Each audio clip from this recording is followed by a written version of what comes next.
Breeze, can I just point out that I put a capital letter here instead of a small G for the giveaway announcement in the title.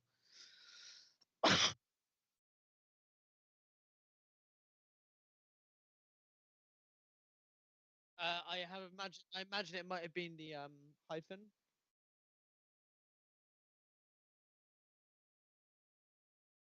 Live. The opposite of not live. I'm smooth like sandpaper today, everyone. Hello, everyone. Welcome to the Gamerhub podcast. We're back again with another episode for you. Thank you for joining us. Just quickly, because while I remember to do it, because I never do it, I normally do it at the end. If you can, please hit the like button, share us out, and consider subscribing too. We've got a good show in store for you today, but first I'm going to introduce my friends, colleagues, co-hosts. We'll start with, all the way from outer space, Gladrius the Mighty. Hang on a minute. We're not doing Breeze first. I mean, she's doing most of the work here. I'm just floating. I like to swap. I like to Yeah. swap Oh, up. I will announce Breeze because you're out of order. So, also joining us today, lovely lady from Gamerholics herself, the queen of games, Breeze. Hello, Breeze. Hello, Galadrius, and hello, Joe. Hello, gaming That Hello. world. that's how you do an intro, And then also joining us here is a man that walked 3 miles to go to McDonald's, Joe, aka the mopish lawyer. 3 miles for a Big Mac. There you go. That's the accomplishment of the week, everybody. How's your week? It was a grand Big Mac, actually. So I don't know if What's you the guys remember. difference? Hold on. Grand What Big is it like a Mac? double Big Mac? What's a What's a grand Big grand Mac? Big Mac? Well, the thing is, here's the thing, right over here. Is like when you guys order a large, you get large, right? When we Okay. get it, we get a large fries. So a grand Big Mac is like a large Big Mac, effectively. They just want to say it's worth a grand. No, God, I wish it was worth a grand. About to say the only grand thing I could think of is like the grand mess you're gonna feel later. Mate, I've already done the walk back after it, and that was the mistake. Is was going there, eating that much food, and then having to walk that distance back. I got back and I was a sweaty mess. It was disgusting. Thanks for tuning in, everybody. yeah. Yeah. We've been Gamerhub. See you later. Thank you for joining the Sweatcast this week. Sweatcast. There's always a sweatcast when you're involved, Gladius. You Oh, come from outer space, hey, man. hey! I'm a hot mess. Quiet. Right. We're gonna sort of now awkwardly sidestep that and talk about the games that we've been playing this week. Who wants to kick us off with this one? Breeze, I'll as I start it say, off. go on, you can kick us off. I What can have you been start playing it this week? off. So I've just been continuing on the same games I've been playing. Monster Hunter World, because I finally got to Hunter Rank 7, and the game has opened up more for me as far as customization and trinkets. And if anyone plays Monster Hunter World Rise, you already know what's up. You already know the intricate, in-depth customization that you have to use with talismans, necklaces, anything to match your weapon strength and your skills just to take these monsters down. I mean, it's really deep. So I've been playing that. Of course, I've been playing Age of Empires 2 like I did a couple weeks ago. I am still on a deep. No, it took me like dang near 5 hours to beat a certain map. This is ridiculous. Like I remember how long these games take, and it's just like wow. So yeah, that's all I've been playing. 5 hours a level. I'm not playing anything new. So That's commitment right there. that's it. That is. That's it. So tell me, Galadrius, what have you been playing this week? I've been playing a couple of different games. First thing I've been playing is this interesting indie game, which is called Pizza Tower. It's on Steam right I've heard now. of that. Pizza Yeah, I've It's heard of Tower. that. freaking ridiculous. It's like It's in the top selling list right now of yeah, Steam. It has been it's for the really past few great. weeks. It's really great. It's like a side-scrolling action game with akin to like the Wario Land games, where you're a pizza chef running through these worlds, trying to pick up all these ingredients and then getting out before like the level explodes. It's really well designed, beautiful animations throughout. It's got this comical animation style to it, and it's just a blast. I mean, it's $20, but it's $20 well spent.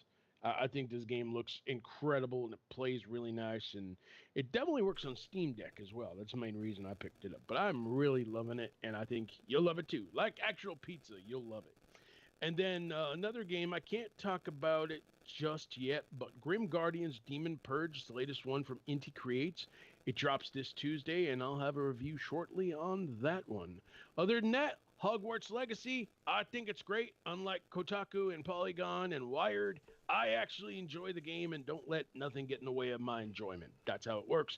It's fun casting spells. It looks fantastic. I'm happy with it. So, yeah, that's that. What have you been playing, Joe? Well, sorry, you caught me off guard calling me Joe there. Oh, sorry, Mopish. What do you got for us, Mopish? I didn't How's it even feel know to actually be my called your my real name? Yeah. before. Yeah. Wow, God. Anyway, yeah. So I've been playing a fair few things. I've been again playing Telltale's Walking Dead, the second one, and I'm really having a lot of fun with that. It's kind of like a Saturday and Sunday sort of early afternoon thing I play after. So once I got back as a sweaty mess, I sort of had to plonk myself down on my chair, put my Xbox on and started playing through that. I've obviously been playing Hogwarts Legacy as well. I'm loving that. I'm back playing Project Zomboid 2. And just today, I've started playing Valheim, whatever you want to call it. Nice. I have to join you. Yeah, Yeah. It's coming to Xbox in March, actually, March 16th. It is, but it's Is it currently on PC? Game Pass, Xbox Game Pass for PC. Yeah, Yeah. which is how I'm playing it at the moment. Oh, nice. And Roll and run that. it's a lot of fun. It's a lot of fun. is. Like I've just built my first house out of like the ruins of another house, and then and I got attacked by all these like I don't know if I want to call them goblins, but You they're not little really. I don't think goblins, the little trolls. yeah, those little things. But then these massive ones came along, and I was like, ah! I ran away from them. I brought them to my base where my buddy was just casually building stuff, and I was like, dude, build me a bed so I can set my respawn point. And he was like, built it outside, and it was like, can't set your respawn point here. It needs a roof. I was like, John. Yeah, Valheim's really good. If you like Ark Survival Evolved, you'll love this game. So I'm trying to think what doesn't make you a sweaty mess these days, because it's the second time you talked about being a sweaty mess this week. I'm like, do you go to the store? What kind of jelly do I want? Oh man, and then you're a sweaty mess. I'm just trying to figure out. You sweat a lot. That's what I'm saying. well, no, because that's what I played once I had. This is after my walk back from McDonald's. Oh, so you were still the same sweaty mess from? Oh, okay. So it's a continuous sweaty mess. Yeah. Okay. It was part of the same story. Yeah. I'm just a sweaty Well, we've mess, had a busy generally. day, haven't you? Boy. Well, kind of, yeah. I mean, Wow. I was up early. Like, I cleaned up. Anyway, we don't want to go. We'll stick to keep it gaming, shall we? But yeah, I guess that's what I've been playing this week. So, Breeze, I have to say this though, I'm a little bit let down to hear that you haven't gone back to Fortnite. What did you have to say for yourself? Well, I did. I went back because. Oh, really? Because the Dragon Ball Z theme is back. So I get to fly on the Nimbus clouds, and okay, so I've been playing that. I've played that. I didn't mention that in Games of the Week because I didn't really devote myself to it. And but I still love it. But I was running with a few friends, and I was and all over the place and riding on the Nimbus cloud, and I love when that comes to Fortnite. So most definitely, I am on that. And so I've been back. Yeah, I've been back. Good. Okay. All right. I don't know. Well, you like have spies that tell you, Breeze hasn't been playing Fortnite this week. Because I'm gonna call her out on a podcast. Well, I know it's become a bit of a running joke throughout the podcast, and so every time I see Breeze online nowadays, I'm like, I wonder if she's playing Fortnite, so I can rep her for on the podcast. Nice to know you keeps tabs on us there, Mopish. I keep Gadrius, I can't keep tabs on you. I don't know. That's because I'm a mystery. I don't need you spying on me. Oh, look, he's playing Pinball Arcade for the 90th time. I'm playing Balloon. Play ballooned again. Um, Play Bejeweled 3 again. What the hell? yeah. But I'll tell you Um, what, it sounds like we're having a good week, right? I mean, yeah. I would say I had a pretty good week. Breeze, I know you had a little bit of trouble, but you're having a good week again. Yeah. But I'll tell you who is not having a good week, and that is the employees at Activision Blizzard. We're going to roll right into our first story here because there is a whole heaping ton of crap coming from Bobby Kotick, and I think it deserves to be talked about. So, anyway, Activision Blizzard had an all hands on meeting this week with its staff. And it's there that they said, well, we're returning back to office. You can no longer work at home. I guess they're not worried about COVID anymore. That wasn't the big deal. What was the big deal is that Mike Ibarra basically treated his employees like garbage during this meeting, making them wonder if they want to work somewhere else. Now, during the meeting, he addressed a bunch of different things, but it's a couple of things he said that really got their ire. So as we know, Bobby Kotick is the CEO, and he got like a $200 million bonus last year, Mm. while these employees got laid off Mm. or got paid meagerly. But here's the thing: when asked about that, Mike Ibarra, the president of Blizzard, CEO of Blizzard rather, if you think that executives are making a lot of money and you aren't, you're living in a myth. Despite the fact that there is evidence showing that execs are making a lot more money than the 20 something dollars an hour that the regular employees are making. Correct. Now, that's just part of the crap. The other part is that the company's not really doing anything in terms of retaining these employees or keeping them happy. And then Ibarra said this: at the end of the day, we want people to be happy, and if decisions about being happy don't align with where we're going and you won't be happy, then you'll have to do what will make you happy. Take it or leave it. Mm. Imagine Well, working for somebody that just doesn't give a crap about you. I've been there, Well, done that. Yeah, me too. yeah, It me too. sucks. Me too. That's why I'm in being, space. that Yeah, that's why part. I'm in space. That That part. that being said, I mean, it's like what I mean. People do. The thing is, he's obviously really that it needs a much more delicate hand and to be Yep. handled a lot better than that. But at the same time, Mhm. it's like, what do people expect? What you think? Do you think that you're gonna get pissed off because like executives get paid loads of money? I mean, unfortunately, that's corporate America, and just It well, is. corporate, just the corporate world. You know, what do you think? You can't like get annoyed that it happens because well, I mean, you can get annoyed You that it can. happens, Well, I but mean, it the problem can. here, but it the problem is, we understand that it's happening. That's fine, but the fact that Barra says that it's a myth, when we have evidence showing it's not a myth, when he's trying to blow smoke up our butt, I mean, yeah, come uh on, no, come I on. think it's to a degree it's taken out of context in that ah I can't really articulate this properly. Damn it, it's really annoying. But basically, hang on, let's get it up. I, This is coming from GameSpot, um, and the when asked how company leadership plan to retain talent once employees are forced to return to the office for at least 3 days of the week starting in July, what's happened here? Hello? I'm here. we're here. We're Oh, here. okay. So I Quit got sorry, sweating I've up a got storm. there was a funny sound in my headset. It's all right. Um, But basically, yeah, the whole thing is like he said that the meeting made them feel just awful and made a large number of employees feel extremely unimportant and unsupported.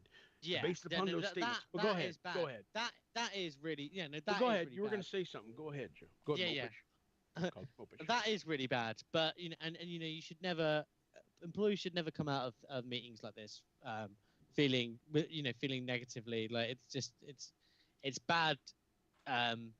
It's just bad HR, bad treatment of your employees, and Mhm. it's not good for employee engagement and things like that.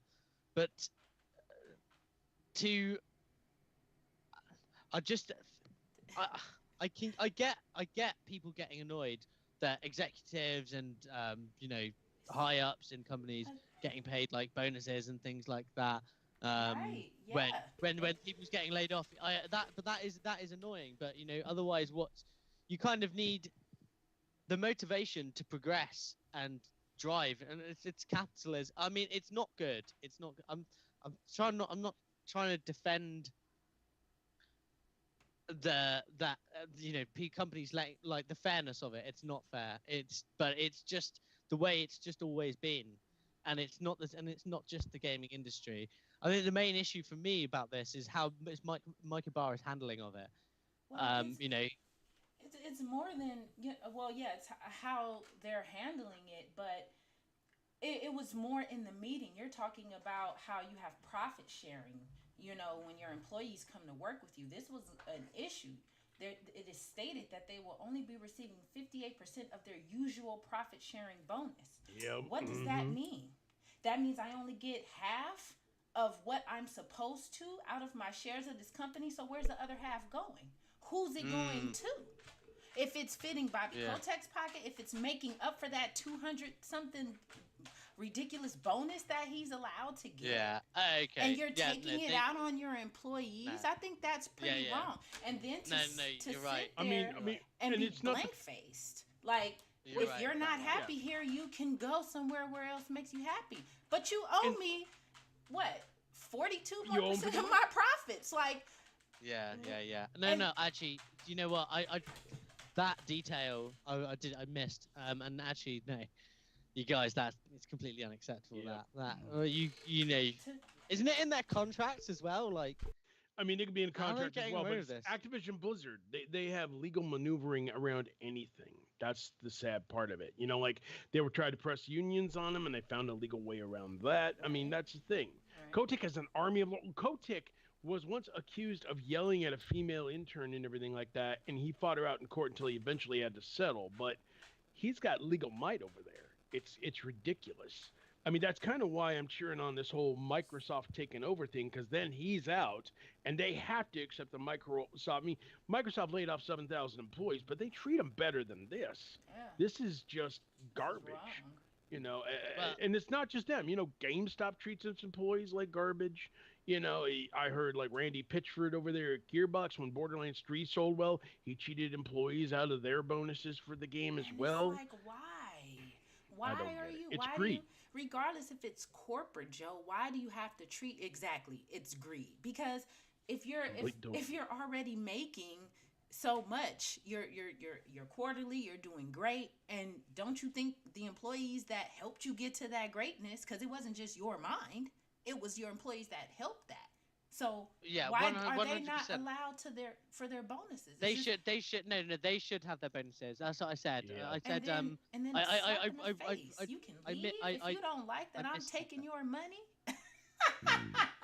That's I'm what sorry. I'm saying. I missed that. I misunderstood. I thought that they were annoyed that these executives were getting bonuses. I missed the bit that they were not getting all of theirs for some reason. So that is my bad on that one. No, that's absolutely horseshit. Excuse my language. That is. You have illustrators who saying they are embarrassed. They feel unimportant, unsupported, and it is a bit of a mess there. And it's like, how do you just? I mean, I've worked for people like that with that same type of mentality. It's sick. So have I. And that's why I'm no longer there. Of course, I had to go be go be happy, right? But it still doesn't make it right. I don't care if you are to see. It's my business. Okay, but you still treat people like, and it's wrong. Yeah. So I totally agree, and that's why I was like, I'm cheering on this whole Microsoft acquisition, because then they have to accept their way of thinking. Right or wrong, it's still going to be better than whatever Activision Blizzard's doing now, and Kotick's cleaning up his cash. You know, there is a change that needs to be needed to show that Activision Blizzard's ready for that changing of the guard, because without it, it's just going to keep going the way it is, and it's just going to get worse. But that Activision Blizzard thing looks like it's in trouble at the moment, doesn't it? You know, people seem to be thinking the deal's hanging by a thread, and that they need to divest it. And the talk is that they might be divesting and Blizzard, so just taking over Activision, and Blizzard itself, which is obviously what this GameSpot article is talking about, was specifically around Blizzard, and you just wonder, it's like, so. Will Microsoft even end up getting Blizzard?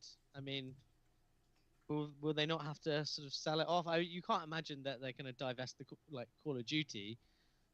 But then Blizzard has got Battle.net.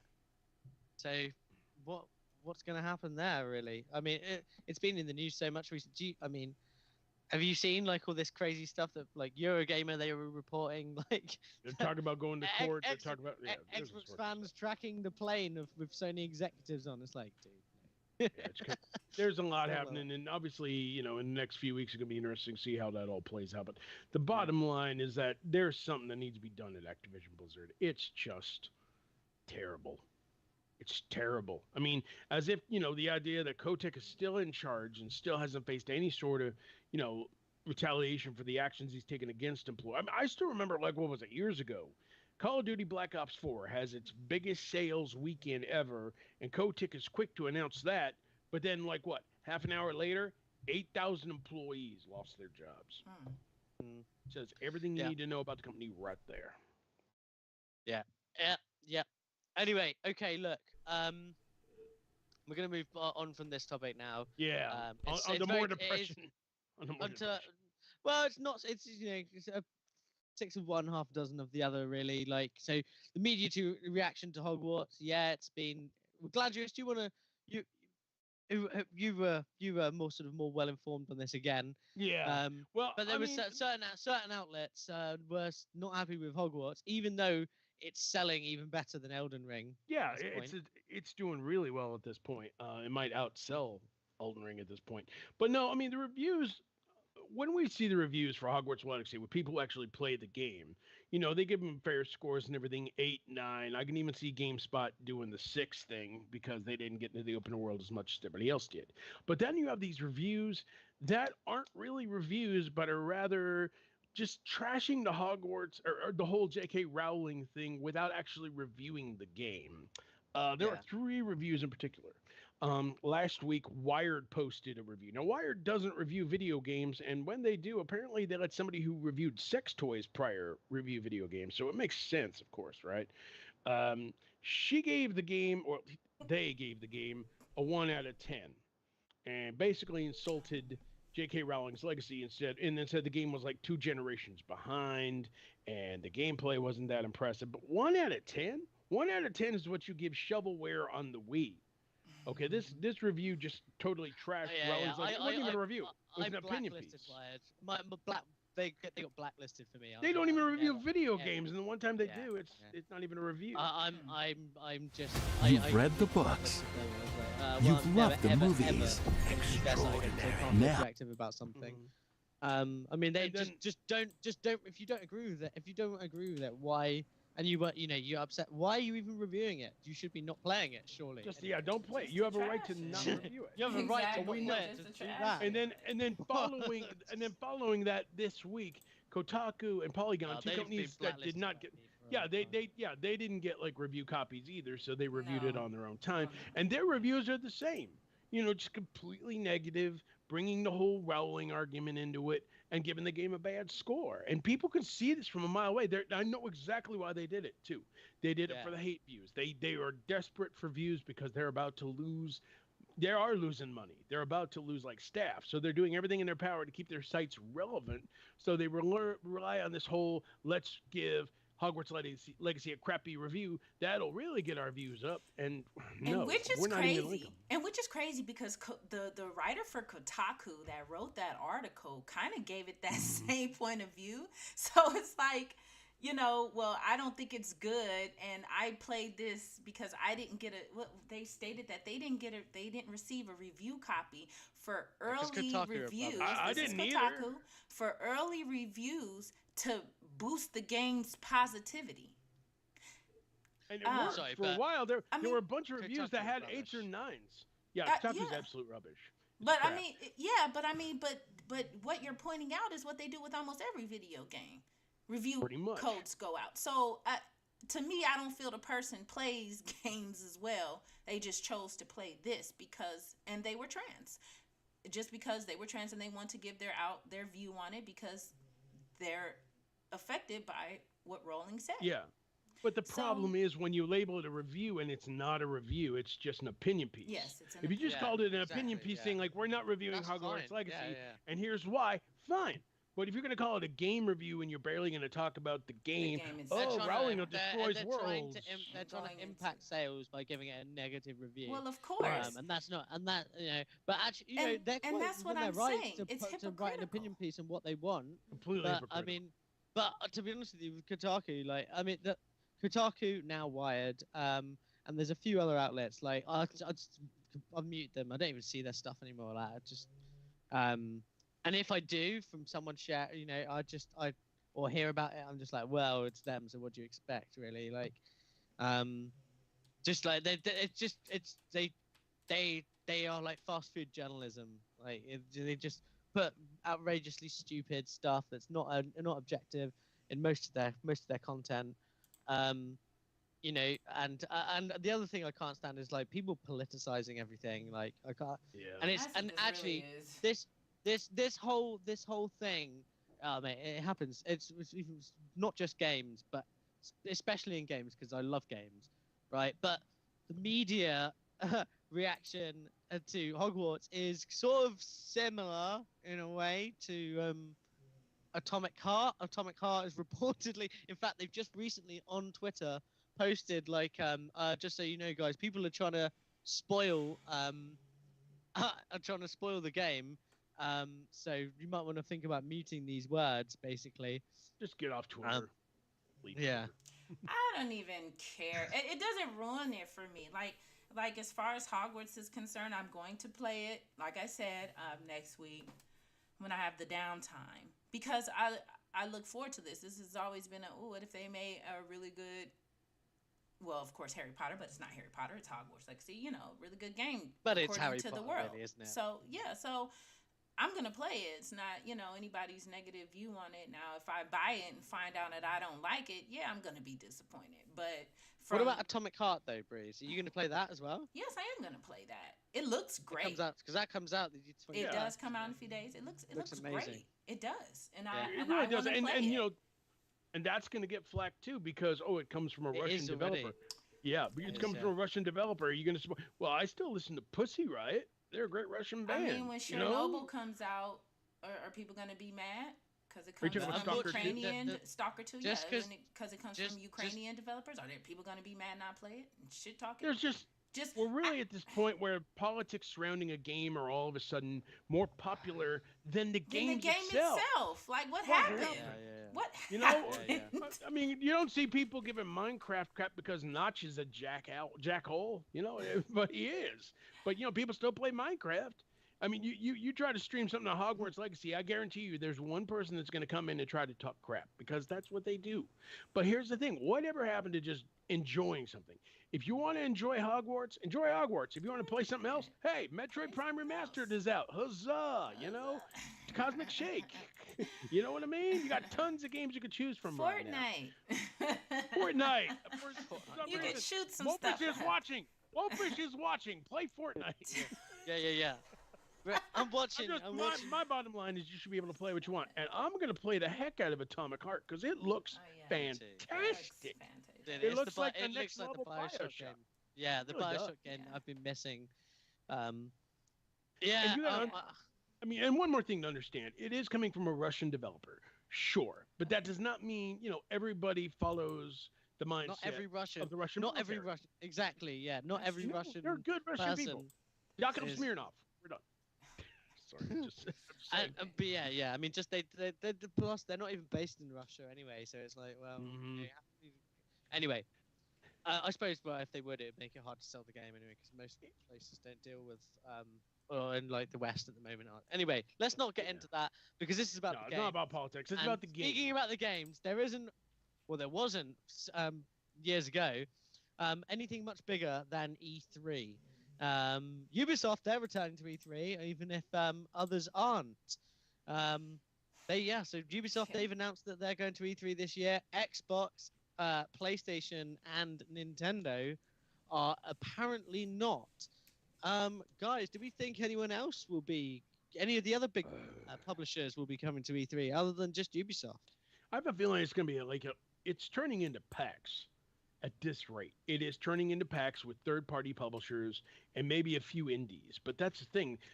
The ESA has still got these booth prices through the roof. Like I remember reading a story where, like, when PlayStation and Xbox were on the show floor, their booths cost $1 million Mm. for the whole show for that Yeah. much space on the show floor, right? So imagine how much it would cost an indie developer to have like a meeting room. I'm guessing probably about 20,000, Mm. right? So the question is, who was going to invest money in a show that has been in trouble for years? It didn't go on for what, 3 years, Well, ever since COVID, yeah. right? So, I mean, the thing is, since that time, people have been embracing doing digital presentations or going to indie shows like PAX, like Indie Explosion or whatever, like the IGN thing. Well, there's So, the press. There's the presses though that I think are the main thing because that's those are the things that get the most attention, right? but It's the press conferences. even then, there's trouble with the press because you seem to forget, like a couple of years ago, when the ESA leaked all that information about E3 attendees to the public, and they had to like really secure that. So they also have to earn back media trust. So there is a lot with this show. So I mean, I'm sure like Reed Pop, the guys who are working with ESA on the show and also do PAX, I'm sure they're going to be working very closely on trying to get as many companies as possible. But this is going to be tricky because without Microsoft or Nintendo or Sony, they're doing their own things or maybe just digital things. It's going to be missing quite a bit from E3. Yeah, That's a lot to 100%. make up for. So, I mean, I'm still going to be watching what happens that way. But there's a reason Jeff Keighley left to do his Summer Game Fest because he Yeah, could he do with sort the of Summer saw that. Game Fest. Yeah, you could do with the Summer Game Fest what E3 hasn't been able to do in years. Get a good online presence and give companies an alternative to buying $1 million booth. Mm. You It would know, be nice I to see if they could coordinate their all with it. I mean, like Microsoft, they've got their the Microsoft Theater across from where yeah, E3 they'll is do something hosted. there. So if they do that something there at the same time that E3 is going on, that'd be great. Like, and it'd be nice if even if they did digital presentations and had very little or no presence at E3 and from a press conference point of view, it would be really nice if they could at least do it all around the same time because Well, they kind of did that. that They did that in 2019. They had the Microsoft showcase in there, and then on the show floor at E3, they had Mixer. This was back when they had their Mixer channel before it yeah, I closed. remember. So Yeah. they'll probably do something like that this year. They'll probably do something with the Microsoft Theater, but still, No, but the it would fact be that they're good not with on the the show other ones floor. though. That like if the deal hasn't closed by then, Activision, you've got Ubisoft, Square, like all the other big publishers as well as then the indie publishers like Focus at the moment, Focus Entertainment. They've got to be one of my favorite publishers at the moment. Some of Yeah, the games they're gonna have Alan Wake too, which is gonna seriously be lit. nice. Yes. Well, yeah, exactly. Well, I mean, they've got so much. They've got, I think, their publisher for Atomic Heart. They were publisher for Plague Tale as well. Like they're on fire at the moment. They're really doing But great. but it'd be nice to see all the like the indie publishers out there as well. Like, there's shout out to all of the indies out there. I love you guys. Yeah, it Um, is great. um, That's one more thing. There was a time a few years ago they did this stuff in Kensha Hall. Kensha Hall was this small hall at E3, but it was a great place for indie people to do their thing. Now, if they reopened Kensha Hall and gave them like an indie showcase, that would actually be really good. But I don't know if they're going to do that because that yeah. would save indies a lot of money in terms of like being at E3, but not needing this Well, maybe gigantic floor space. maybe Keeley can provide that kind I of think he will. I think he will. yeah with his thing. Breeze, what do you think about this? You've been a little bit quiet on this subject. I'm being glad you've been waffling. I Yeah, mean, waffling. I mean, I look forward to E3. I look forward to seeing what they're going to bring, and what they're going to, or who they're going to bring out, rather. As I said before, when we talked about this a few shows ago, like I think it's going to be the perfect opportunity for, as you guys say, third party developers and companies to come out and showcase their games, um, especially for content creators. I think that E3 might push that way.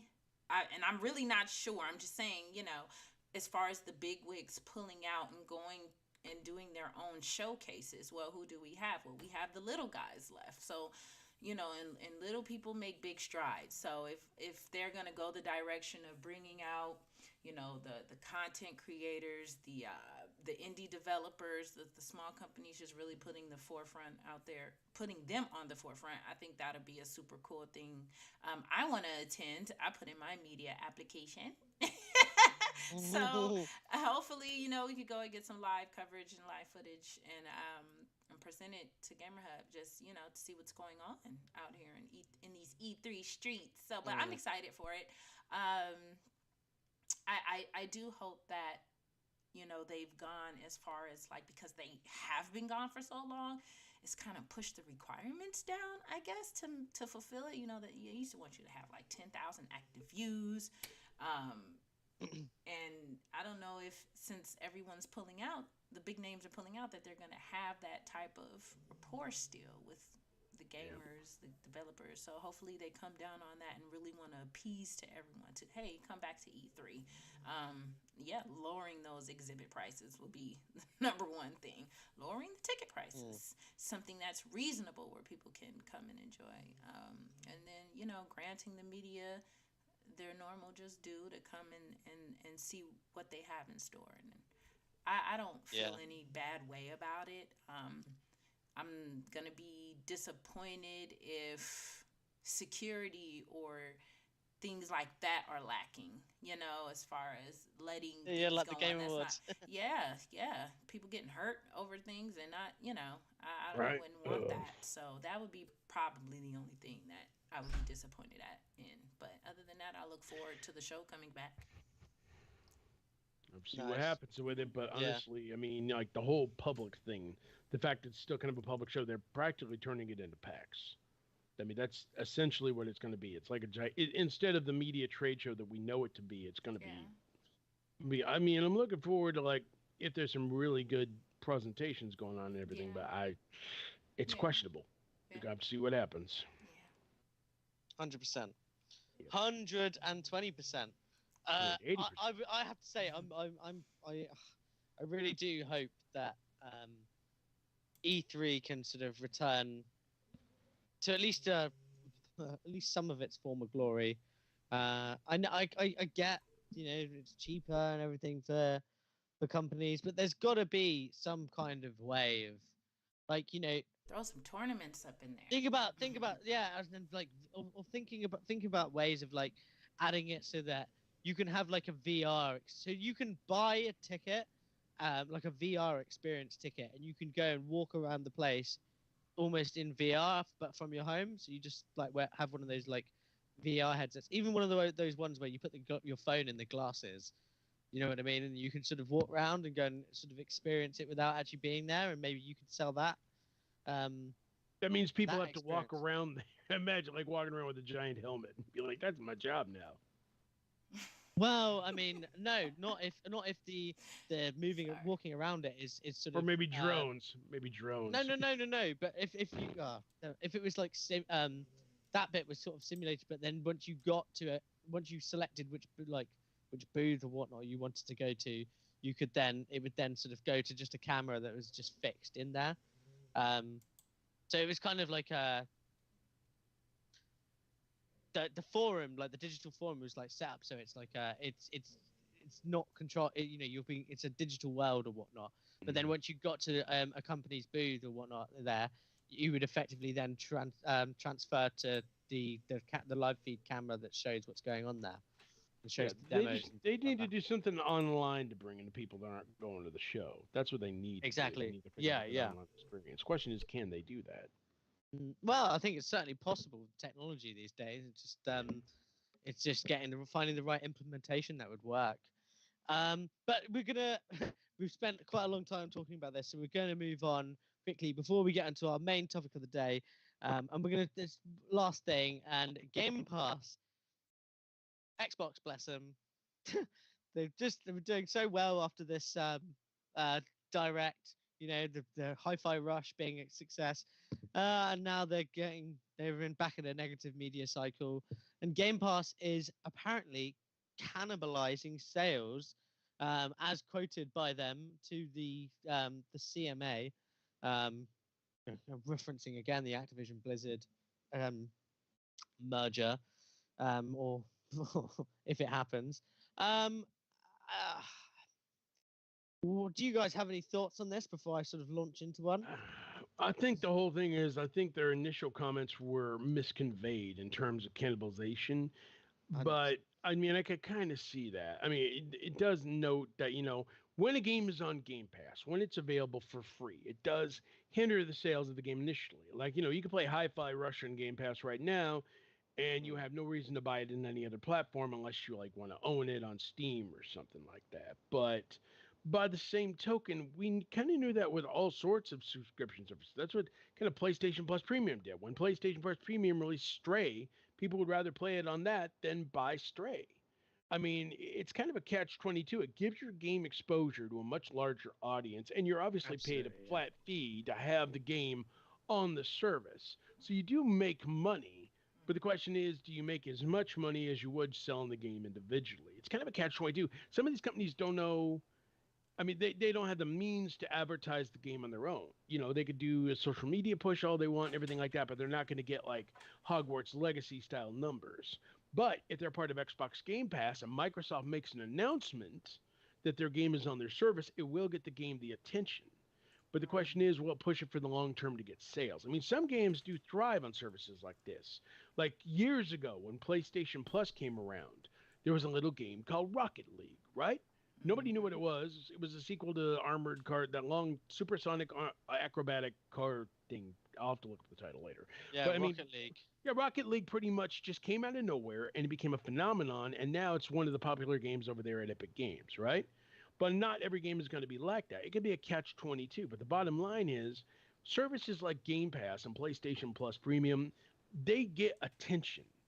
And sometimes that attention can pay off. Now, sometimes, if the service is too crowded, sometimes the game will just pass by like a wet fart. But that's very seldom. I mean, people see benefits of Xbox Game Pass, and that's how they introduce to a game and everything. And sometimes, that game will stick with them, and that could be beneficial too. I think the reason that whole cannibalization line was taken out of context, it's game media. They do that. They look for controversy. Now, we discussed this earlier: 100%. Hogwarts Legacy and Atomic Heart.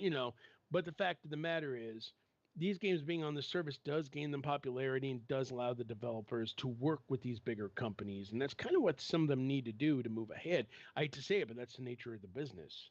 Because unless you got like a mega hit on your hands, like Shovel Knight or something like that, not everybody's going to discover this indie game out of the blue. I mean, we were just talking about Pizza Tower the other day, right? That's doing incredibly well because of word of mouth. But imagine if a game like that popped up on Xbox Game Pass. It would shoot through the roof. It would shoot through the roof in terms of even bigger popularity and more ridiculousness, So it does have its benefits, but I can totally see, it does cut into game sales. But in turn, you also get the attention. Would it though? In those with of a game that size that goes into Game Pass, it gets seen. But that's the sort of thing that a game that would have sold would have got relatively low sales figures, right? But it's a good quality game, and you get it in front of a load of. Normally, that's the sort of game that gets lost in Steam or in the Xbox Store, PlayStation Storefront, because it doesn't really get the marketing and promotion because it's a small little indie title, right? But then once you stick it in front of a load of people where they can see it and have access to it super easily, it gains massive popularity. And there are people who still buy games in Game Pass, especially when they leave them. When the game leaves Game Pass, they get the discount on it before it leaves and stuff. Yeah. So for those games, it will increase their sales because they wouldn't have expected that many sales anyway prior to that. But with a AAA game, if that's launching into Game Pass and stuff like that, and they're like $70, of course it's gonna like cannibalize sales. But you know what? You're still getting like your $10, $15, $15 a month, whatever Game Pass is over in the States. Yeah, I mean, it's a tactic by Microsoft. Still getting they're getting they'd rather have the monthly regular guaranteed income from people than here's the thing. I know Hi-Fi Rush is not going to leave the Game Pass service because it's Bethesda, but I can still see people buying it just because, this game is amazing. Let me show you and everything, like in case the service goes down or whatever. I still see Hi-Fi Rush is getting discussed all over the place because it was one of those phantom releases that came out of nowhere and be like, holy crap, wait, Microsoft's making games again? They didn't make anything last year. You know what I mean? So, I mean, Breeze, do you see my point in regards to like the whole balancing between popularity and sales? Am I making sense with my 2 cents here? Do you think? I think Breeze is asleep. Breeze is asleep. It's fine. We're having some issues. There we go. No, she's up. You definitely make sense. I feel like, Game Pass I read a few articles and a few points of views from it and how they're trying to paint it that if it goes through, how Game Pass can monopolize or become a monopoly basically. Oh God, Over that needs to get in the gaming. bin. That narrative. That I'm And sorry, but PlayStation not no, even trying yeah, to compete. and I mean, So, I just they have a business rhetoric that works for them, that works for the smaller guys, and I mean smaller by the independent developers, as you said, that don't know how to market off back. Who it's a clear way. I mean, I don't see anything wrong with their method and how they do. Um, I don't know if it's a new business model that they're trying to become, as they say in the past, the Netflix of gaming, um, and there are other services that are going to try to follow suit. So I, I yeah, don't. not yet though. Not until the No, not Activision exclusive yet. deal's shut. But I just don't see it as a monopolization. Um, I mean I support Game Pass. I support PlayStation. So I'm really kind of neutral in this aspect. I don't see it as a bad thing. I Yeah, see it's it as kind of a a positive negative. yeah. It's more positive for me, I think, because I get to play all the games that I do. First day one, like 100%. that kind of appealed to me. Day one games kind of appealed to me. So, Yeah. I really don't, have a problem with it at Yeah. all. So, And you know what? And if the game has in-game microtransactions anyway, like people will still buy those and things yeah, like that. Do you know what I mean? Like I think that It's it like, doesn't. I the don't think it monetization hinders the isn't sale. dead. It's just the No. upfront game sale, which it cannibalizes. And, Yeah. most games these days have some kind of or DLC and things like that. Although, a lot of DLC that's Xbox first party launches into Game Pass. But So yeah, you've still got your in-game cosmetics and things like that. yeah. So for instance, when Dead Island. In Dead Island Riptide, they have they put a bundle together, right? Right. And I own PlayStation and Xbox, and I used to have this thing of buying both games on both systems, so I could play with both sets of friends on either console. I stopped doing that, but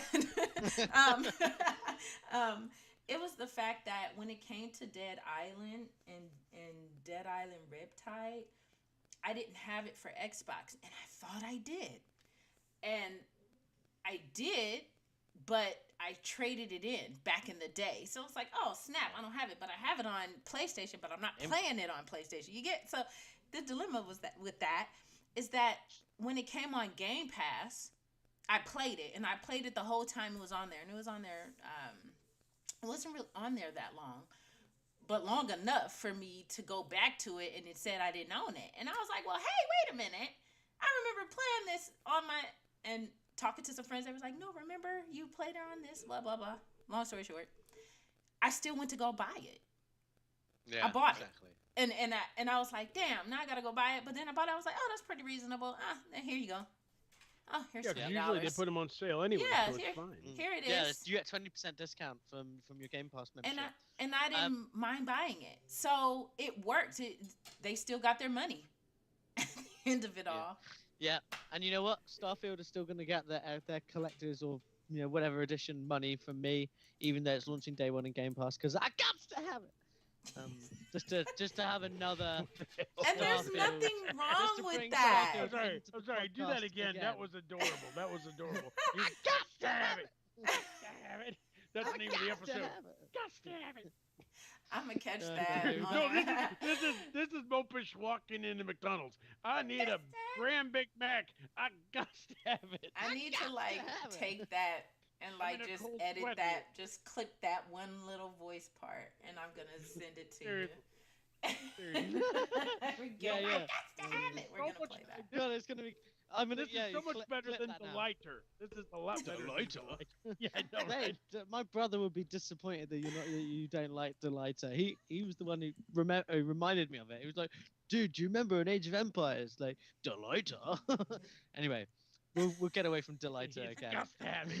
I got to have it. But we should get on to our main topic here, and that main topic, we're finally getting around to discussing the Nintendo Direct, because there's a lot of good stuff that came out of the Nintendo Direct this past week. Some surprises came out of left field, some great announcements came out of left field. So yeah, we're just gonna dive right into that. Got to have it. Yeah, well, Gladius, Gusto. you are the resident authority Nintendo Switch guy here.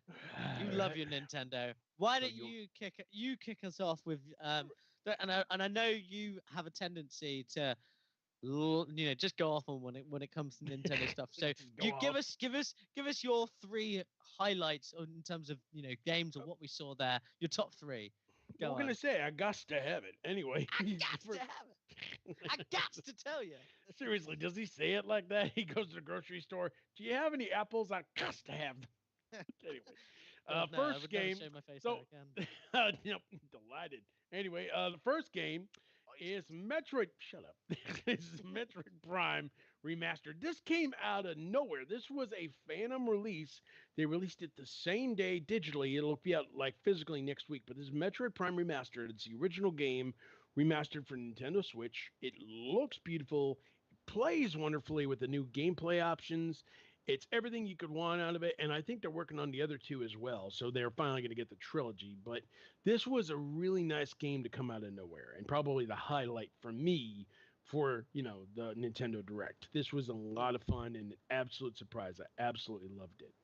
And then the second big surprise is that they finally released Game Boy and Game Boy Advance games as part of their Nintendo Switch Online service. You got a ton of classics: Tetris, Super Mario Land 2, Wario Land 3, Kirby's Dream Land, Metroid 2, Alone in the Dark: The New Nightmare, Game & Watch Gallery 3, Gargoyle's Quest, and Link's Awakening on the Game Boy side. And over there on Game Boy Advance, Super Mario Advance 4, Super Mario Brothers 3, WarioWare Inc., Kiryu, Kate Rin, whatever, Mario Kart Super Circuit, Mario and Luigi Superstar Saga, and The Legend of Zelda Minish Cap. They're also announced some more games on the way, including some Pokemon titles. Some classic Pokemon Yellow is coming back, so you don't have to pay $800 for it, so that's great news.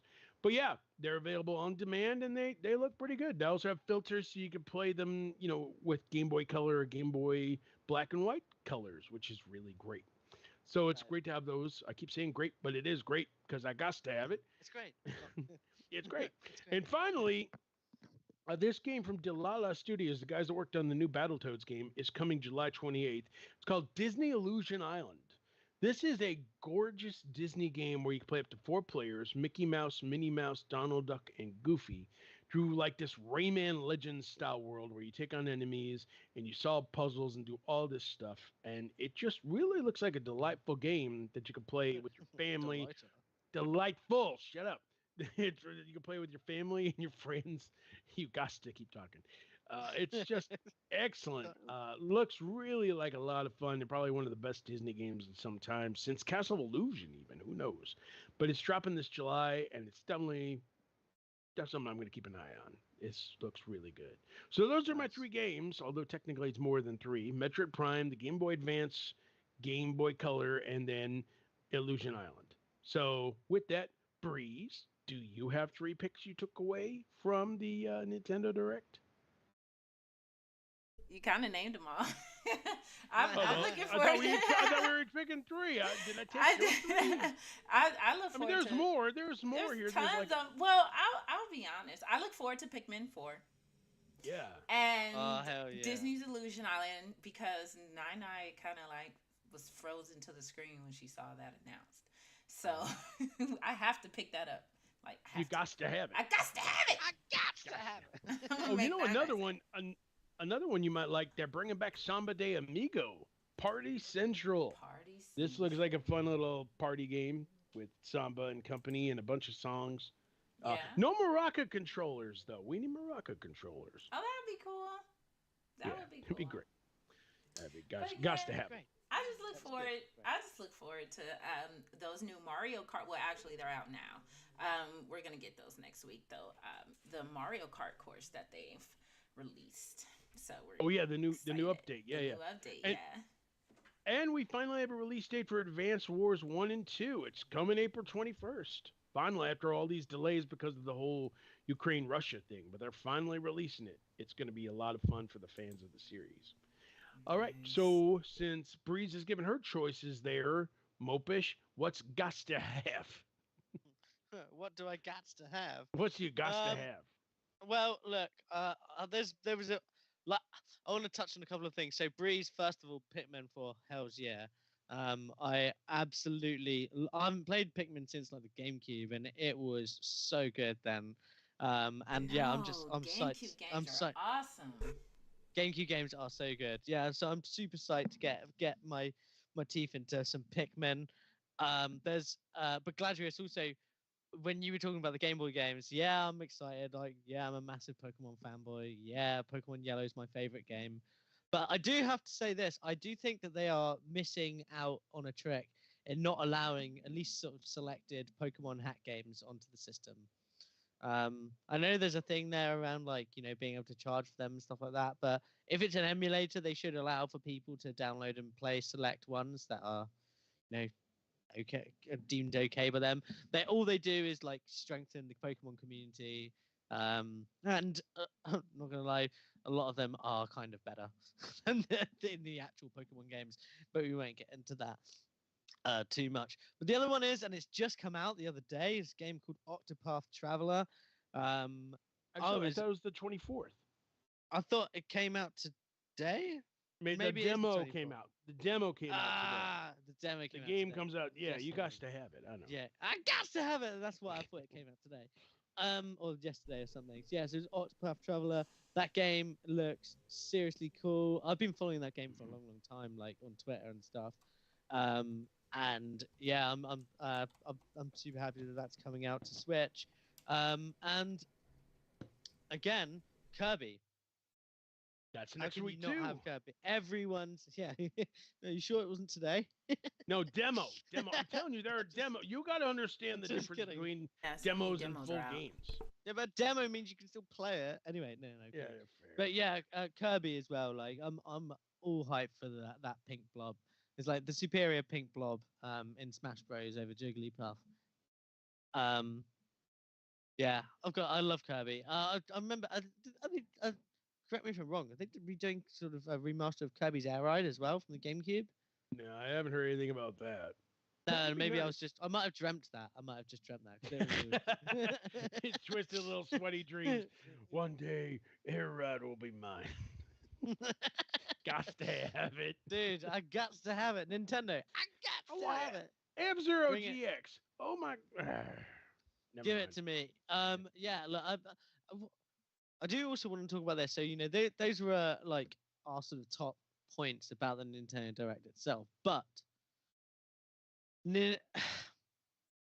Nintendo Direct was not as well received from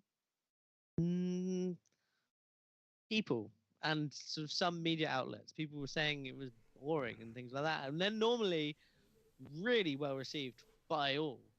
Like Nintendo, they couldn't normally do. No, put a foot here's wrong with what it is. Here it is.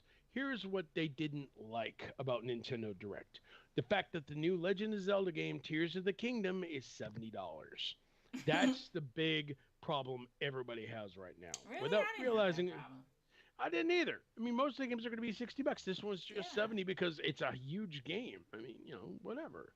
You don't want to buy it? You're going to buy it. Well, Shut up. actually, You're gonna buy yeah, because you know what? Those cartridge sizes. I found out some information like from work the other day about.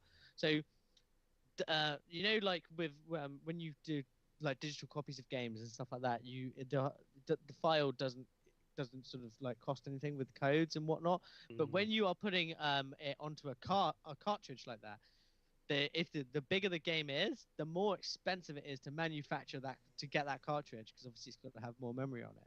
So if Zelda Tears of the Kingdom is like a bigger game, like file size wise and things like that, then yeah, you better believe it's going to cost more. I didn't realize this. Like, I mean, when I was told, I was like, oh yeah, that makes loads of sense actually. But yeah, I was talking about this was talking about like licensing Nintendo games and things like that, and we're talking about sort of the margins on cartridge sales as opposed to digital code sales. I won't bore you with that, but yeah, I found that out and I thought it was really really interesting. So that is actually that would make sense to me why they would be increasing the price for Zelda Tears of the Kingdom rather than like, oh yeah, it costs more to make a next generation game now, so we're going to raise the prices of $70.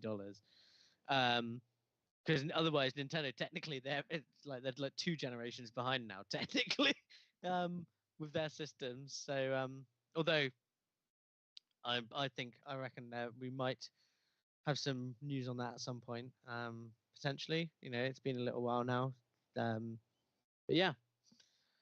But what about you, Breeze? Like, you've got to have some thoughts on I mean, this. I didn't. I well, at games being at $70, that's just what it is. I mean, I remember specifically Sony and Microsoft really stating that about within the pandemic that when next gen comes out, games are going to be at that price point. So Yeah. Well, everybody Microsoft knew. have just started doing it, haven't Well, they? Like, yeah, well as of this year. yeah, but both companies let it, or I should say, the gaming industry let it be known that games were going up. So during the pandemic, they Yeah. let Well, that be known. Sony So, started it, and then Activision, and then everyone else got on board, basically.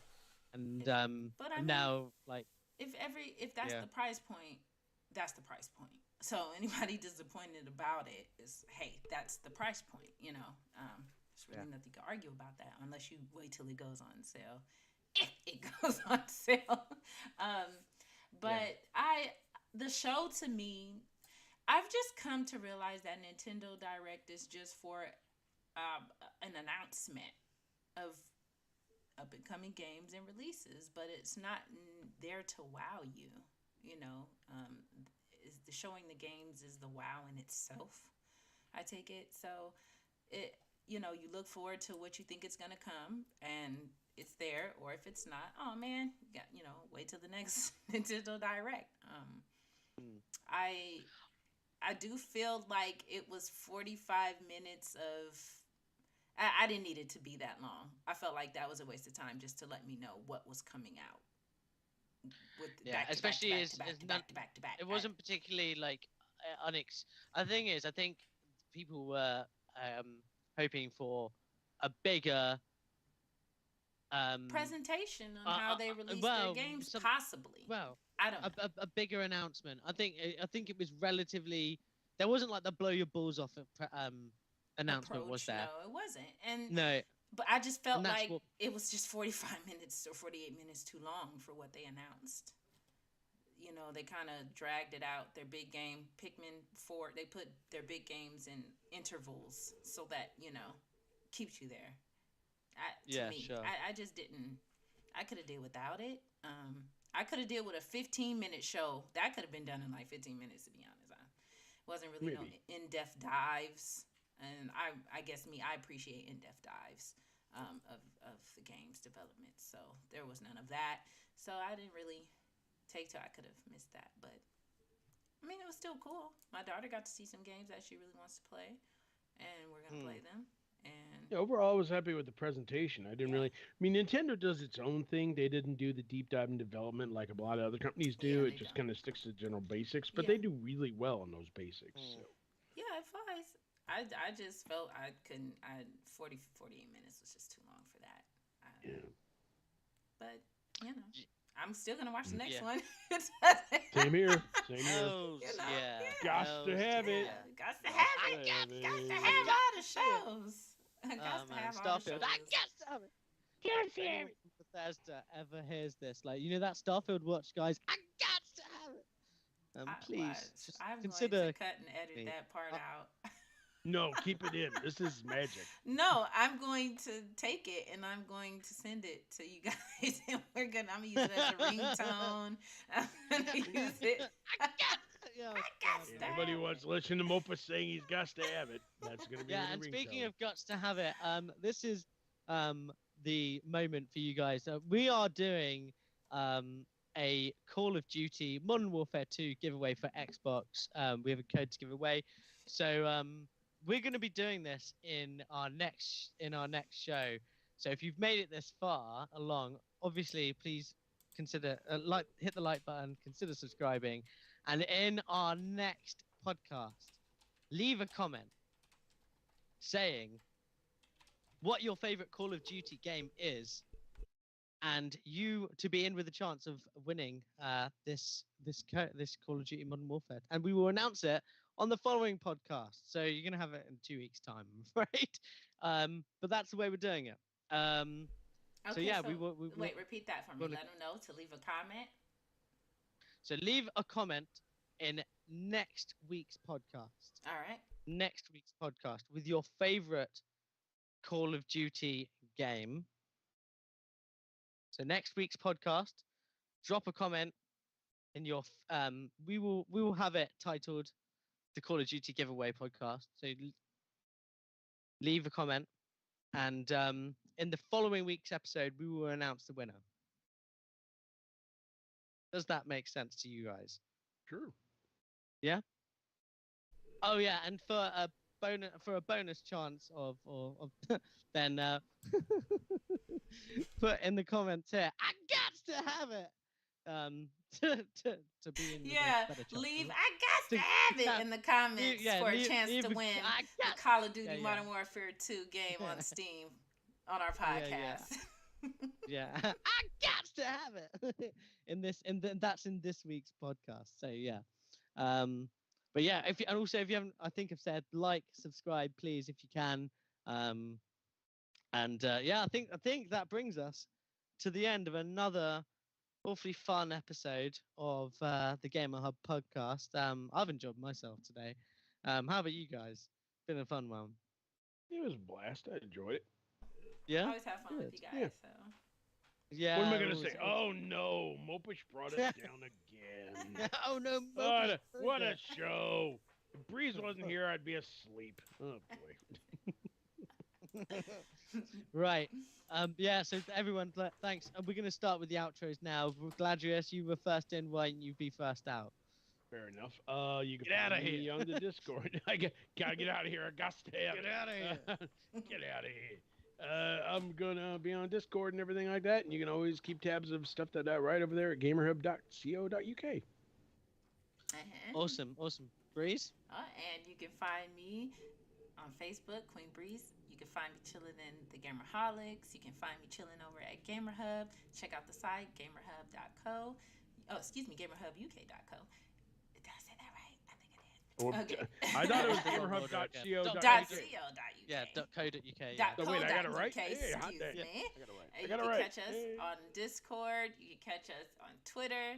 Just give us a like, follow. Don't forget to leave I got to have it and in the comments. We'll be checking those out on our socials. So you can get this Call of Duty Modern Warfare 2 on Steam. Yeah, actually, there is actually a giveaway going on our socials as well, which is separate from this. So go and check out our socials for a chance to win in there as well. Nice. Yeah. You can find me on Twitter and Facebook, Mopish Lawyer. Also on Discord, I'm in the Gamerholics. Everything Xbox, a new channel as well, a new page called Everything Geek or Everything Nerd. I'll just have to double check that actually. Yeah, it's Everything Nerd on Facebook too. Check me out there. I'll be hanging out with my crew. I also do like to make the odd chaotic appearance in the Gamerholics as well as in the Gamerhub community group. Come and join us. Check out the website as well. We've got some cool interviews going up there at the moment. We've just had an interview with Mike Zyder go up. So yeah, check that out. Games industry legend. Thank you, everyone. We've been Gamerhub. Peace. Gotta have it.